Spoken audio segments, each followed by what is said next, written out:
Before we begin this video, I would like to invite you to our site CasinoGlow.com and claim amazing bonuses waiting just for you, from no deposit bonuses to free cash and much more. So check them out and enjoy them. If you enjoy our video, please like it and subscribe to support our channel. Now, let's begin. Famous poker players, where are they now? Part 2. In this Part 2 video, I will cover the history, stories and whereabouts of 3 famous poker players you are probably familiar with: Viktor Blom, Dole Brunson and Gus Hansen. Let's begin. Viktor Blom.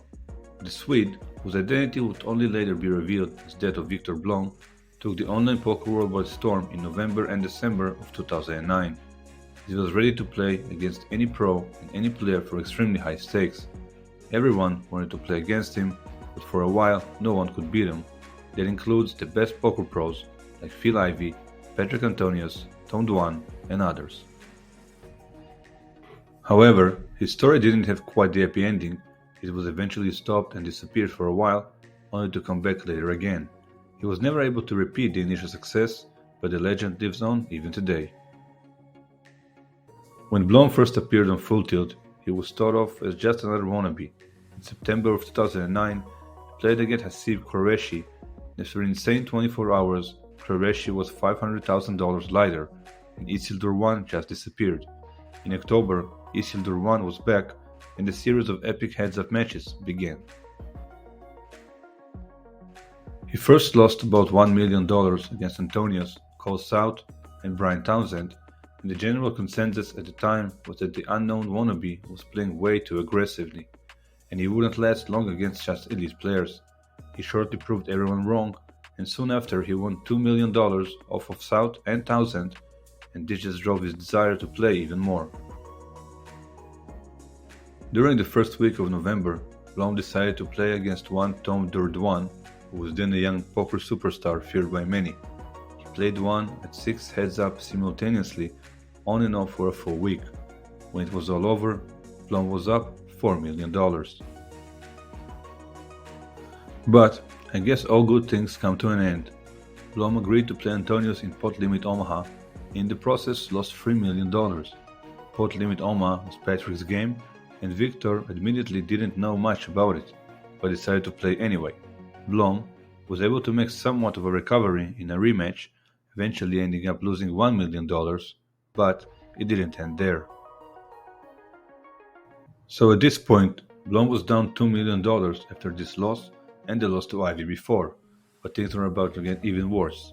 In one of the craziest sessions recorded in history of online poker, after 5 hours of play, it was Brian Hastings who won $4.2 million from Blom. Hastings analyzed more than 30,000 hands played by Blom to figure out his strategy. After all of these losses, Blom stopped challenging players left and right and lowered his profile, and still, no one knew who he was. In 2011, Isildur 1's identity was finally revealed at the Poker Caribbean Adventure, and the man behind the notorious screen name was presented as Viktor Blom, 21 years old at the time. He was sponsored by PokerStars, which gave him the boost to get back to play for high stakes, both online and live. During that time, he won $3 million and even revived Full Tilt Poker when they were back online. These days, online poker is much different than previous years. Players don't just exchange massive amounts of money between them like before, so no more 6 or 7 figure pots. As for Blom, these days he's playing tournaments and has been doing quite well, especially in the online arena.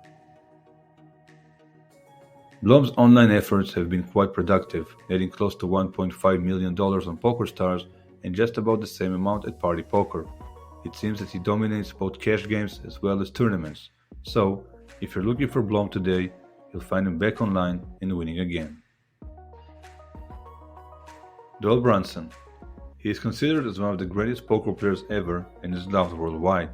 Brunson started playing poker way before anyone knew or thought about the game and has probably seen it all by now. Back when most people saw Texas Hold'em as just another gambling game, Brunson spent time figuring out its mathematical and strategic aspects. This culminated in his super system, one of the first poker strategy books that soon came to be known as the Poker Bible. Brunson was very active in the live poker scene over the years. During that time, he won 10 World Series of Poker bracelets and 1 World Poker Tour title.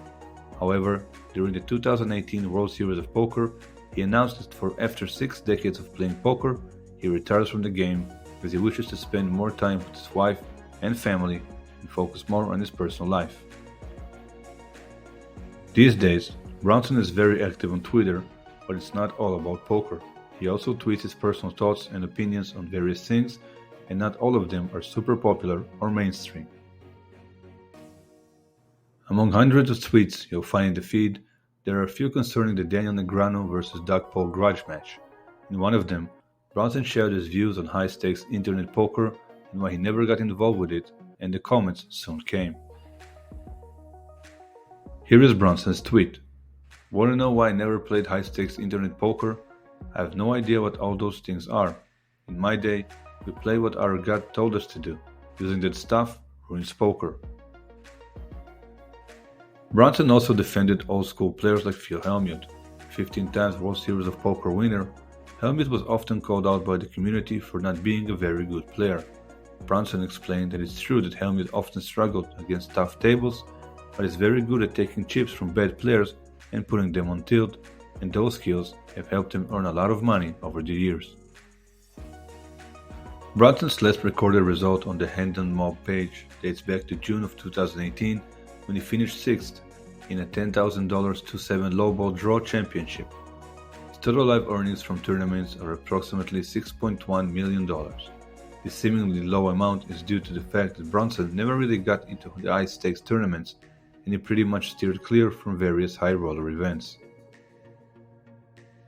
Brunson has always had a very careful and realistic approach to poker. Instead of going against the tide and trying to beat people 40 plus years younger than himself who spent countless hours studying poker every day, he preferred finding a seat in a good cash game with a few spots. That means playing with inexperienced players who drew attention and had money to lose. Due to COVID-19, Brunson has been in pretty strict quarantine for many months now, avoiding contact with the outer world, and the main reason for this is his wife Louise. Louise has been experiencing health issues of her own for some time now. One of the main reasons Brunson decided to take a step away from poker was so he could spend more time with her. He does not want to potentially catch the disease and potentially infect his wife. And so, being away from poker and spending a lot of time on Twitter, Brunson has been sharing many untold stories from the past, talking about his poker career, people he's met over the years, and even answering different questions about some shady characters. The stories are pretty interesting, so I suggest you try and follow him there. Gus Hansen. Danish poker player Gus Hansen was one of the best known faces in the poker scene during the late 2000s. He was nicknamed the Great Dane, and he took the poker world by surprise as he introduced a very bold and aggressive style of play. This style of play was characterized with big bluffs and seemingly crazy moves which left other players and fans perplexed. While Hansen's approach to poker was often criticized and described as reckless, watching him play was a real treat for the fans of the game. He was never afraid to pull the trigger and make bold moves even in the most desperate situations, which made him a very unpredictable and tough opponent. Today, everyone knows all about 3-bet and 4-bet ranges, but it was a different time when Hansen was coming up in the poker world. Players simply didn't know how to adjust to Hansen's aggressive style, and it took them a while to figure it out. By the time they did, however, Gus had already won numerous poker accolades and a lot of money as well.